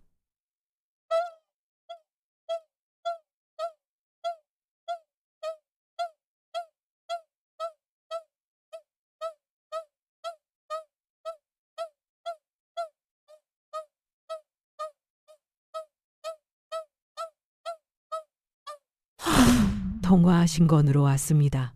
순자는 체인 뒤로 문을 살짝 열었다. 저분들이 오늘은 돌아갈 겁니다. 지훈과 수진은 경찰의 눈빛을 보자 격앙을 추스르려 했지만 이미 비명과 욕설이 공기 속에 기록되어 있었. 신분증 확인, 신사적인 설득, 물러서라는 간단한 안내. 그들은 한동안 버티다가 결국 골목 끝 어둠 속으로 사라졌다. 비는 그들의 뒷모습을 부드럽게 지워주었다. 문이 닫히자 집안의 공기가 다소 가벼워졌다. 순자는 체인을 풀지 않았다. 체인은 단지 쇠붙이가 아니었다. 경계선이었다. 부엌으로 돌아와 주전자를 올렸다. 끓는 소리는 빗소리에 고저와 어울렸다. 국화차를 우리며 그녀는 컵을 데웠다. 예전엔 분노나 억울함이 먼저 올라왔겠지만 오늘은 허기가 먼저였다. 식탁에 앉아 그녀는 찻잔을 두 손으로 감쌌다. 바깥의 폭풍과 안의 폭풍이 서로를 닮아 있었다. 인터폰 화면 속 모욕, 폭력의 잔기침 같은 단어들이 목구멍에서 한 바퀴 돌다 따뜻한 차에 눌려 사라졌다. 창밖을 보니 도랑을 타고 빗물이 길을 만들고 있었다. 물은 낮은 곳을 찾는다. 진실도 마찬가지다. 높이 들고 외치지 않아도 낮고 단단한 길을 만들어 흐른다. 오늘 법정에서 그랬다. 오늘 현관 앞에서도 그랬다. 순자는 새 공책을 펼쳤다. 22.8 초인종. 22.9 인터폰 연결 지훈. 욕설. 수진 비명. 22.12 인터폰 종료.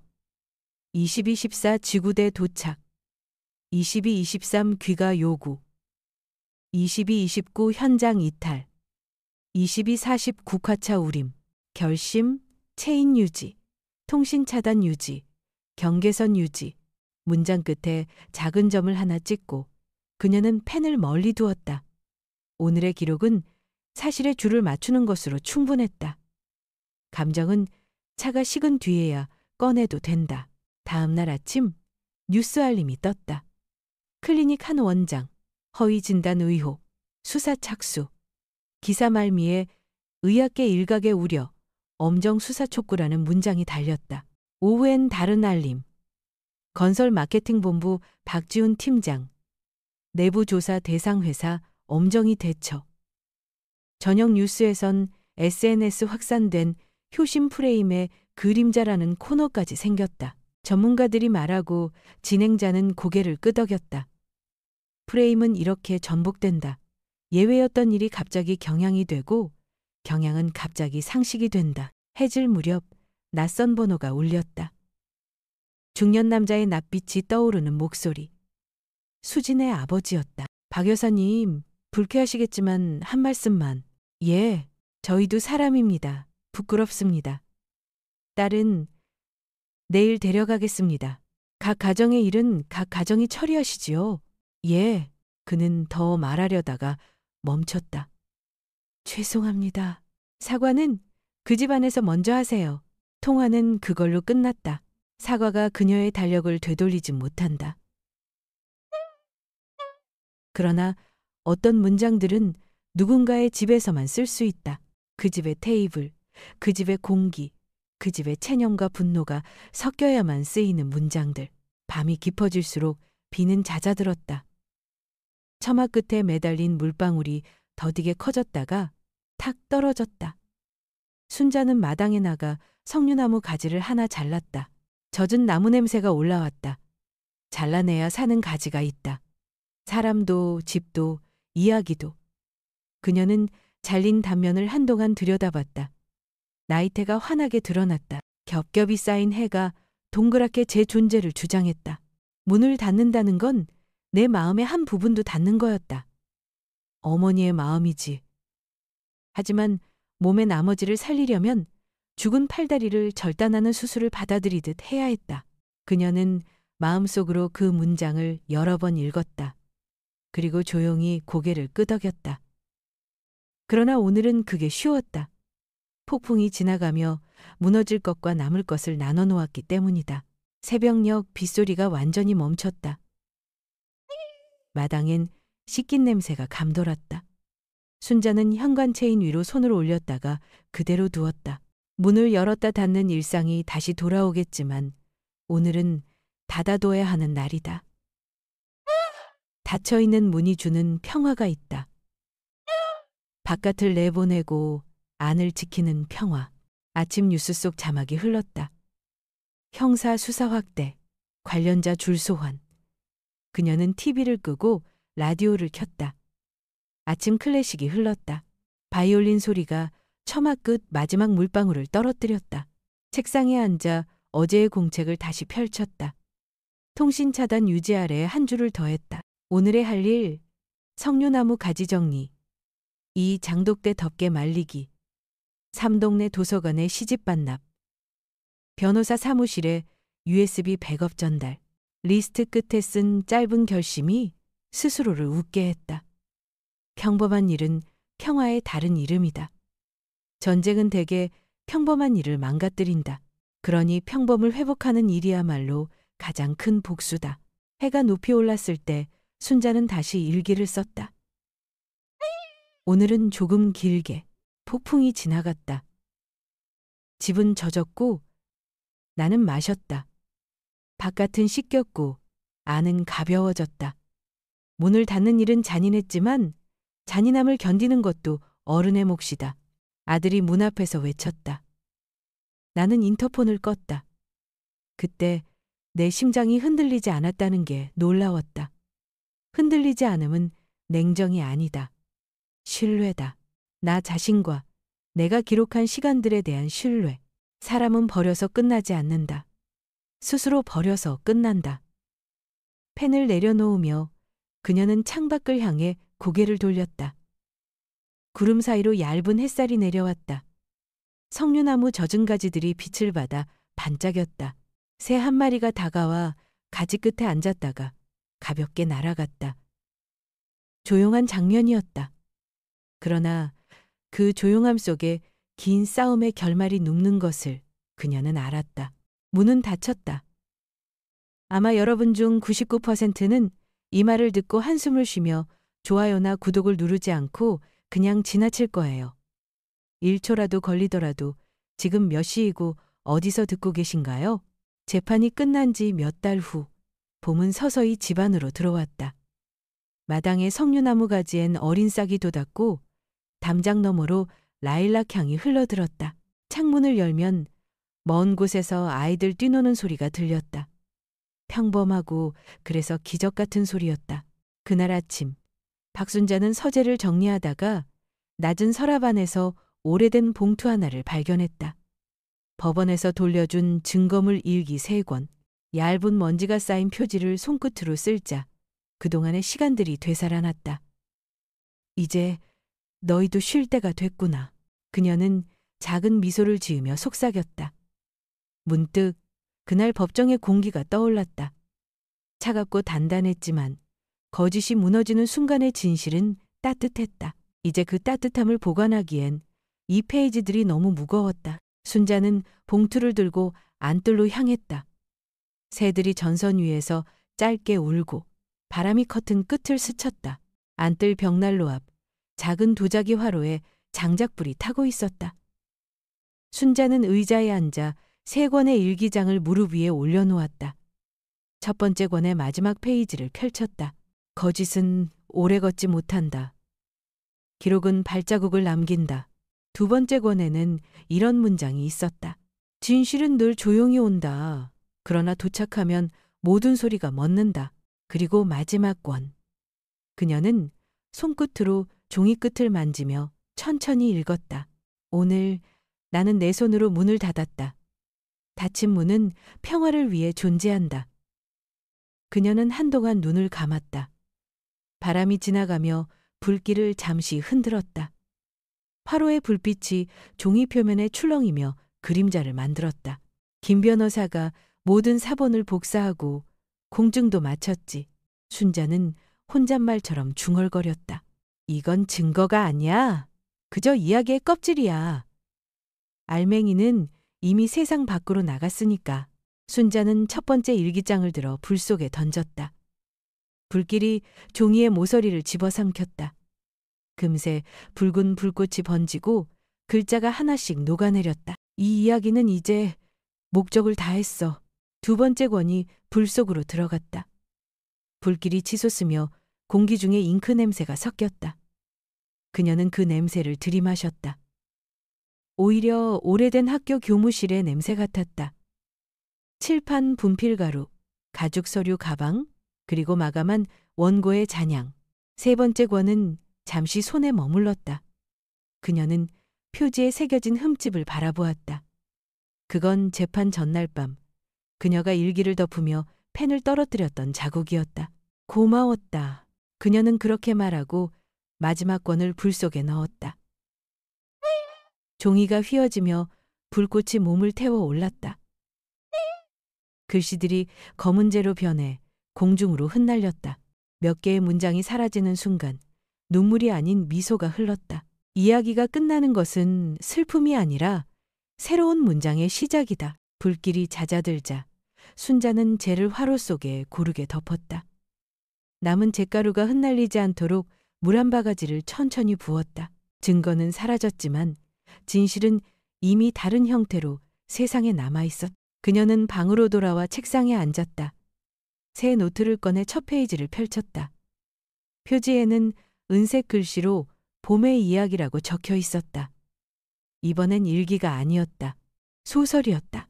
가장 아끼던 만년필을 들고 첫 문장을 천천히 써내려갔다. 그날 나는 불 앞에 앉아 나의 과거를 태웠다. 쟤는 바람에 흩어졌고 그 자리에 새싹이 돋았다.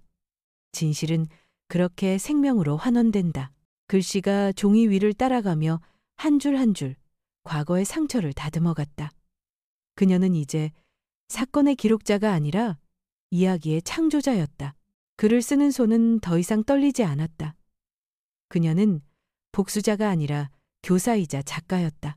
그날 오후 시 동아리 친구들이 찾아왔다. 선생님 집에서 모이면 좋겠다는 제안에 순자는 웃으며 문을 열었다. 한때 폭풍의 전장 같던 이 집은 다시 웃음소리와 대화로 채워졌다. 부엌에서는 차 주전자가 끓고 거실에서는 누군가의 시 낭송이 이어졌다. 이 봄에는요, 명희가 말했다. 우리 주제를 새로 쓰는 이야기로 해요. 순자가 고개를 끄덕였다. 좋죠. 다만 지난 이야기는 다 태워야 해요. 그럼요.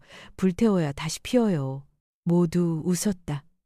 웃음이 천장의 나무들 사이를 타고 퍼졌다. 마당 창문 너머로 햇빛이 들이치고 바람이 커튼을 들어 올렸다. 그 순간 순자는 깨달았다. 이 집은 더 이상 과거를 기억하는 장소가 아니다. 이제는 이야기가 자라는 공간이다. 그녀는 친구들의 목소리를 들으며 속으로 썼다. 나는 오늘 다시 태어난다. 불은 파괴의 상징이 아니라 정화의 언어다. 나의 손끝에서 피어난 불은 과거를 태우고 미래를 쓴다. 밤이 되자 손님들은 돌아갔다. 집안은 다시 고요했다. 순자는 화로 앞에 앉았다. 남아있는 제 위로 손바닥을 살짝 내밀었다. 미지근한 온기가 아직 남아있었다. 이제 됐다. 그녀는 속삭였다. 너희는 다 썼고 나는 이제 쓸 차례야. 그녀는 창문을 열었다. 달빛이 마당을 덮고 석류나무 새순들이 반짝였다. 어둠 속에서도 새 생명은 자라나고 있었다. 순자는 노트를 다시 펼쳤다. 이건 복수가 아니다. 부활이다. 그녀는 그렇게 썼다. 그리고 펜 끝으로 마침표를 찍었다. 그 점은 작고 고요했지만 새로운 문장을 품은 씨앗처럼 빛났다. 불은 꺼졌고 이야기는 시작되었다. 1년이 흘렀다. 도서관 3층 창가 자리. 박순자는 편집자와 마주 앉아 첫 소설 원고를 다듬고 있었다. 창밖으로 목련이 하얗게 피었고 햇빛이 테이블 가장자리에 종이칼처럼 얇게 내려앉았다. 편집자는 빨간 펜으로 단어 몇 개를 동그라미 치고는 말했다. 선생님, 여기서 분노 대신 숨을 쓰면 어떨까요? 주인공은 이제 숨을 얻은 사람이잖아요. 순자가 미소를 지었다. 숨? 그렇군요. 살아낸 말이네요. 그녀는 문장을 지우고 새로 썼다. 펜촉이 종이를 스치는 소리가 작게 울려 한때 제로 변해 사라진 과거 대신 지금 여기에 있는 살아있는 문장이 자라났다. 점심 무렵 진동이 짧게 울렸다. 김민준 변호사였다. 어르신, 오늘 판결이 나왔습니다. 공범 전원. 그렇습니까? 그의 목소리는 변론 때와 같은 건조한 리듬을 지켰다. 서울중앙지방법원 사기 및 위증 혐의로 기소된 박지훈에게 징역 2년 선고. 피고인 최수진은 집행유예 1년, 한명수 의사는 허위 진단으로 징역 1년입니다.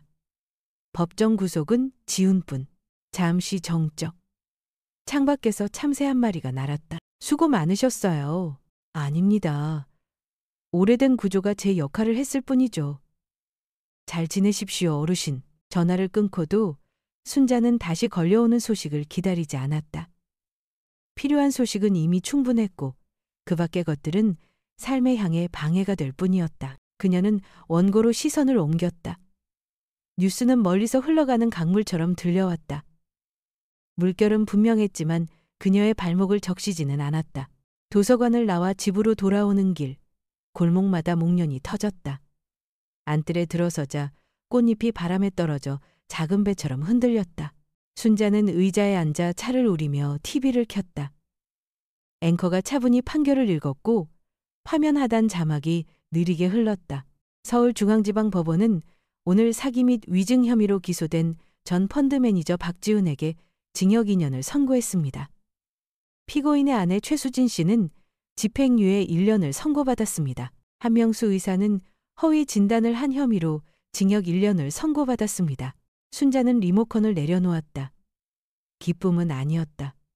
다만 조용한 수긍이 뜨거울 것도 차갑지도 않은 온도로 가슴에 놓였다. 이제 다음 장의 제목을 정할 시간이지. 그녀는 속삭였다.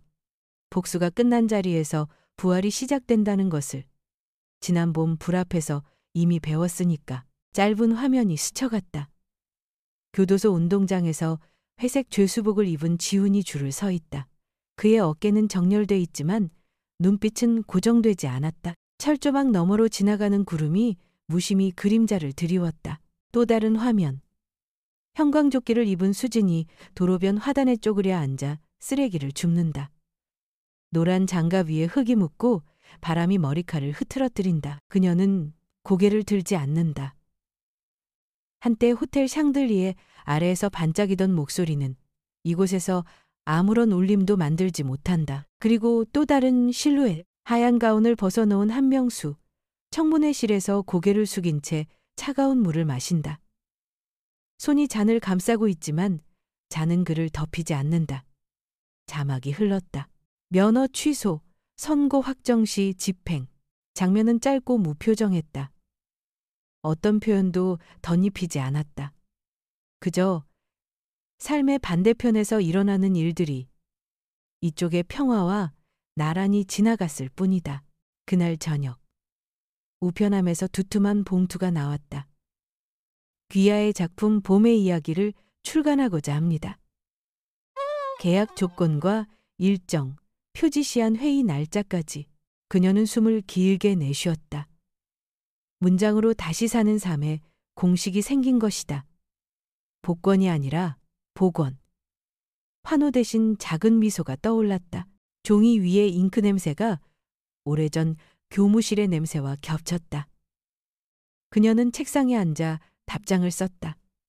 감사합니다. 저는 제 이야기를 넘어서 이야기가 누군가의 숨이 되길 바랍니다. 숨이라는 단어를 마지막에 한 번 더 적고 마침표를 찍었다. 밤, 시 동아리 친구들이 모였다. 거실은 웃음과 낭독으로 환했다. 명희가 새 시를 읽었다. 오늘의 정의는 판결문 대신 누군가의 티포트에서 끓는다. 모두 웃었다. 순자는 찻잔을 돌리며 말했다. 지우는 세상이 정의한 성공돈과 지위를 좇았지. 나는 정원에서, 책 속에서, 친구들의 웃음 속에서 성공을 찾았어. 어쩌면 그게 진짜 부일지 몰라. 누군가 박수를 쳤다. 박수 소리는 크지 않았지만 집에 대들보를 타고 고르게 퍼졌다. 그 박수는 축하이자 작별이었다. 과거의 잔해, 그리고 새로 자라는 것들에게. 밤이 깊자 모두 돌아갔다. 순자는 안뜰로 나가 목련 아래에 섰다. 꽃잎 몇 장이 떨어져 발끝을 스쳤다. 그녀는 노트를 열어 다음 장에 첫 문장을 썼다. 한 해가 지나 나는 문장으로 다시 태어났다. 지난 시간의 잿빛은 토양이 되고 그 토양에서 흰빛의 목련이 핀다. 펜을 내려놓고 하늘을 올려다보았다. 마음속 어딘가가 아주 조용했고 그 조용함 덕에 멀리서 개 짖는 소리, 더 멀리서 달려오는 마지막 지하철의 쇳소리까지 선명하게 들렸다. 삶은 여전했고 그 여전함이 이제는 축복처럼 느껴졌다. 마지막으로 TV를 켜보았지만 뉴스는 더 이상 그녀의 밤을 점령하지 못했다. 그녀는 화면을 끄고 창문을 조금 더 열었다. 새벽의 공기가 방 안으로 스며들었다. 차가웠으나 약속의 냄새가 났다. 이제 그녀가 아주 작은 목소리로 말했다. 그리고 불을 끄고 다음 문장을 꿈꾸기 위해 눈을 감았다. 봄비가 갠 오후 광화문 교보문고의 대형 전광판에는 큼지막한 글씨가 걸려 있었다. 기억의 집 박순자 장편소설 출간 기념 사인회. 그 이름을 보며 순자는 잠시 멈춰섰다. 그녀가 한때 박순자 피고인으로 불리던 시절이 있었다는 것을 이제 아무도 기억하지 못했다. 대신 사람들은 그녀를 그 일기의 주인공이자 작가로 기억하고 있었다. 줄은 길었다. 중년의 여성들, 젊은 학생들, 심지어 양복 차림의 남성들까지 모두 책을 들고 기다렸다. 표지에는 오래된 나무 문과 그 위에 얹힌 빛 한 줄기가 인쇄되어 있었다. 그것은 순자가 직접 제안한 이미지였다. 문은 내가 여는 문, 그녀가 일기 마지막에 썼던 문장이었다. 한 독자가 다가와 떨리는 목소리로 말했다. 선생님 책 하루 만에 다 읽었어요. 울면서 읽었어요. 제 엄마 생각이 나서요. 순자는 미소를 지었다. 감사해요. 이제 당신의 이야기를 써보세요. 그 말은 덕담이 아니라 진심이었다. 그녀는 이제 누군가의 기억을 일깨우는 사람이었다. 사인회가 끝나자 편집자가 다가와 속삭였다. 선생님, 초판이 일주일 만에 매진됐습니다. 순자는 그 말을 듣고도 놀라지 않았다. 단지 고개를 끄덕였다. 이야기는 제때에 가면 반드시 자리를 찾죠. 출간 일주일 만에 문학 평론가들은 이 작품을 기억과 언어의 경계에 선 성찰이라 평가했다. 신문에는 이런 문장이 실렸다. 박순자의 기억의 집은 복수가 아니라 회복에 대한 이야기다. 상처가 역사를 낳고 기록이 생명을 구한다는 단단한 믿음이 깔려 있다. 책은 단순히 법정극이나 가족사를 넘어서 한국 사회에서 말의 무게를 다룬 작품으로 익혔다. 독자들은 그 안에서 자신들의 부모, 자식, 배우자를 보았다. 순자는 매일 새벽 독자 편지를 읽으며 하루를 시작했다. 어떤 이는 30년 만에 일기를 다시 쓰기 시작했다고 했고, 또 어떤 이는 이 책 덕분에 아버지께 처음으로 편지를 썼다고 적었다. 그녀는 그 편지들을 고이 묶어 책상 위에 두었다. 이건 나의 또 다른 일기장이네. 그녀는 중얼거렸다. 이번엔 내 글이 아니라 세상의 이야기로 채워지는 일기장. 몇 주 후, 그녀의 모교 서울여대 인문관에서 연락이 왔다. 선배님, 학생들에게 기억과 글쓰기라는 주제로 강연을 부탁드리고 싶습니다. 순자는 잠시 망설였으나 이내 수락했다. 그날 강의실은 학생들로 가득 찼다. 그녀가 입장하자 조용히 박수가 울렸다. 저는 오랜 세월 교사였고 한동안 세상의 침묵 속에 있었습니다. 하지만 결국 기록이 저를 다시 꺼냈어요. 칠판에 그녀는 세 단어를 썼다. 기억, 말, 믿음. 그리고 덧붙였다. 이 세 가지가 우리를 인간답게 합니다. 기억이 없다면 반복이 생기고, 말이 없다면 왜곡이 생기고, 믿음이 없다면 삶이 무너집니다. 학생들의 눈빛이 반짝였다. 그녀는 그 눈 속에서 과거의 자신을 보았다. 혼란과 두려움 속에서도 세상을 이해하려던 젊은 교사 박순자. 지금은 그 젊은 시절의 자신에게도 말해줄 수 있을 것 같았다. 너는 잘 견뎌냈다. 강연이 끝난 뒤 한 여학생이 손을 들었다. 교수님, 혹시 자신의 기억이 틀릴 수도 있다는 생각이 들 때는 어떻게 해야 하나요? 진실이 흔들릴 때요. 순자는 잠시 학생을 바라보다가 조용히 대답했다. 진실은 기억 속에만 있는 게 아니에요. 학생들이 귀를 기울였다. 진실은 네 습관 속에도, 네가 매일 쓰는 말 속에도, 그리고 네 자신을 믿는 방식 속에도 있어요. 그러니 글을 쓰세요. 잊을까봐 두려워서가 아니라 아무도 당신의 삶을 훔칠 수 없도록. 강의실은 잠시 침묵에 잠겼다. 그녀의 목소리는 부드럽지만 단단했다. 그날 이후 그 강의실 학생들 중 몇 명은 실제로 일기를 쓰기 시작했고, 한 명은 그녀의 다음 강의를 들으러 매주 찾아왔다고 한다. 강연이 끝난 뒤 순자는 캠퍼스 벤치에 앉았다. 그녀는 가방에서 기억의 집의 마지막 인쇄본을 꺼냈다. 책 표지 안쪽에 손글씨로 이렇게 적혀 있었다. 내 유산은 삼청동의 한옥이 아니다. 선반 위의 책들, 젊은 학생의 질문, 그리고 모든 삶이 기록될 자격이 있다는 믿음이다. 그녀는 그 문장을 손가락으로 천천히 짚었다. 예전에는 가족의 이름을 지키기 위해 싸웠지만 이제는 사람들의 이름을 기억시키기 위해 썼다. 햇살이 바닥에 긴 그림자를 드리웠다. 그녀는 그 속에서 지난 시간을 보았다. 법정, 일기, 눈물, 그리고 불. 하지만 그 모든 잿빛 위에 지금은 빛이 앉아 있었다. 기억은 불타 없어지는 게 아니야. 그녀는 속삭였다. 이야기로 옮겨질 뿐이지. 그날 저녁 집으로 돌아온 순자는 새 노트를 펼쳤다. 첫 줄에 이렇게 썼다. 다음 이야기는 누군가의 이름으로 시작된다. 그녀는 펜을 잠시 멈추고 미소 지었다. 창밖에서 초저녁의 바람이 불었다. 한때 침묵으로 닫혀있던 문이 이제는 다시 세상과 통하는 문이 되었다. 그리고 그 문 너머에서 박순자의 또 다른 이야기가 조용히 그러나 확실히 시작되고 있었다. 아마 여러분 중 99%는 이 말을 듣고 한숨을 쉬며 좋아요나 구독을 누르지 않고 그냥 지나칠 거예요. 1초라도 걸리더라도 지금 몇 시이고 어디서 듣고 계신가요? 겨울이 깊었다. 바람은 한옥의 담장에 부딪혀 부드럽게 돌아나가고 눈송이는 느리게 그러나 끊임없이 내리고 있었다. 박순자는 방금 해외 독자들과의 화상통화를 끝냈다. 화면 너머엔 각국의 독자들이 있었다. 일본, 캐나다, 독일, 그리고 멀리 뉴질랜드까지 그들은 그녀의 기억의 집을 읽고 눈물 흘렸다고 했다. 누군가는 노모에게 전화를 걸었고 누군가는 오랜 친구에게 편지를 썼다고 했다. 당신의 책 덕분에 제 어머니와 다시 말하게 됐어요. 제 이야기를 써보려 합니다. 늦지 않았겠죠? 순자는 미소 지으며 고개를 끄덕였다. 이야기는 늦는 법이 없어요.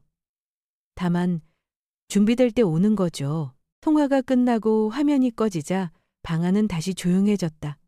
따뜻한 전등 불빛 아래 찻잔에서 김이 피어올랐다. 멀리서 벽식의 초침이 또각또각 소리를 냈다. 그녀는 천천히 숨을 내쉬며 그 고요 속으로 스며들었다. 책상 위에는 낡은 노트 한 권이 놓여 있었다. 표지는 세월의 흔적이 배어 있었지만 모서리마다 다른 자국이 정겹게 느껴졌다. 그녀는 손끝으로 표지를 쓸었다. 이건 출판용 원고도 기사도 아닌 진짜 일기였다. 세상에 공개되지 않은 오직 자신만을 위한 기록. 펜 옆에는 안경과 작은 초가 놓여 있었다.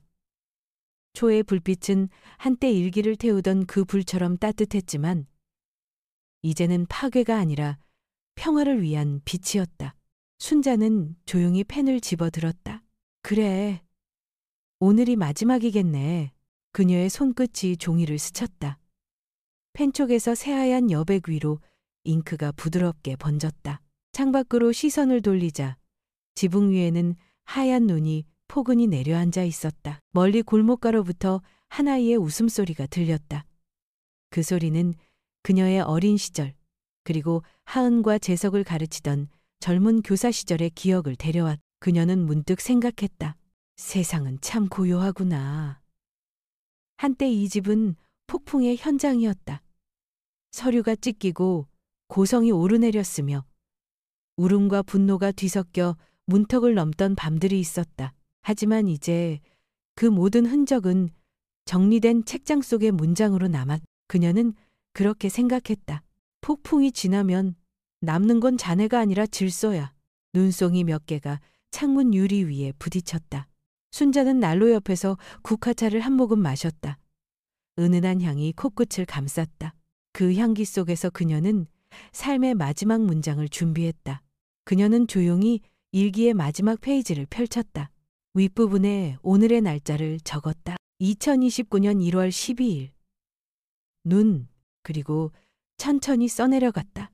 오늘은 바다 건너편의 사람들에게 내 이야기를 들려주었다. 그들은 물었다. 선생님은 결국 용서하셨나요? 나는 잠시 생각하다가 대답하지 않았. 왜냐하면 그 질문 자체가 더 이상 중요하지 않기 때문이다. 나는 지금 내 이야기를 쓰느라 너무 바쁘다. 쓰는 동안엔 증한도, 두려움도 사라진다. 아마도 그것이 가장 높은 형태의 자유일 것이다. 그녀는 마지막 마침표를 찍고 펜을 내려놓았다. 그 순간 난로 속 장작이 톡 하고 불꽃을 튕겼다.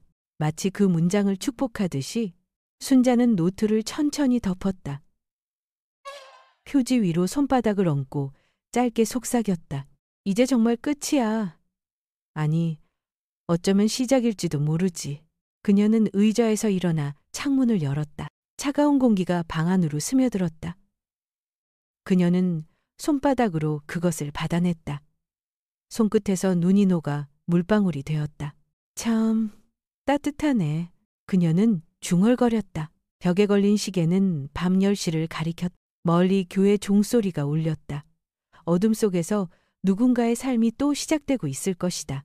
순자는 등불을 끄고 서재문을 닫았다. 문 너머에서 따뜻한 여운이 남았다. 복도 끝에는 지난 세월의 모든 흔적 사진, 편지, 그리고 첫 책의 초판본이 조용히 놓여 있었다. 그녀는 그 앞에서 잠시 멈췄다. 잘 있었니? 그녀는 웃었다. 이제 정말 안녕이야. 침실에 들어온 순자는 불을 끄고 이불 속에 들었다. 그녀는 눈을 감았다. 머릿속에서 수많은 목소리가 스쳤다. 김 변호사의 조용한 격려, 시 동아리 친구들의 웃음, 강연장에서 만난 학생의 질문, 그리고 자신이 쓴 문장들, 모든 것이 어둠 속에서 하나의 문장으로 이어졌다. 나는 오래 싸웠다. 그러나 이제 싸움이 아닌 말로 살아간다. 그녀는 깊은 숨을 들이쉬었다. 집안은 여전히 따뜻했고 먼지 냄새 대신 종이 냄새가 났다. 그 냄새 속에는 수십 년의 인생이, 수천 장의 글이, 수많은 날의 눈물이 녹아 있었다. 그리고 아주 천천히 그녀는 미소 지으며 눈을 감았다. 밖에서는 여전히 눈이 내리고 있었다. 세상은 고요했고 그 고요는 평화였다. 책상 위에 마지막 일기는 닫혀 있었지만 그 안의 문장들은 여전히 살아 있었다. 누군가의 가슴 속에서, 그리고 아직 쓰이지 않은 또 다른 이야기 속에서 렌.